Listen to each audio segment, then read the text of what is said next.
ఇంతకుముందే చెప్పాడు రేవంత్ రెడ్డి గారు మాకేం వార్నింగ్ ఇస్తున్నాడంటే మీరు ఇట్లాగే అడ్డుకుంటుంటే మీకు సాంఘిక బహిష్కరణ చేస్తాడట.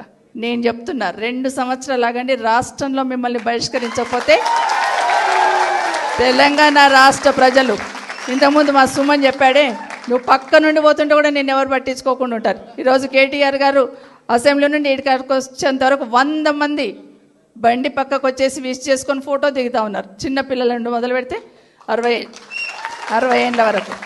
కానీ మీరు రేపు పొద్దున 2 సంవత్సరాల తర్వాత ఈరోజు అధికారం ఉందని అహంకారంతో మాట్లాడుతున్నారు. కానీ అధికారం ఇచ్చింది ప్రజలకు, ప్రజల గురించి ఆలోచించడానికి.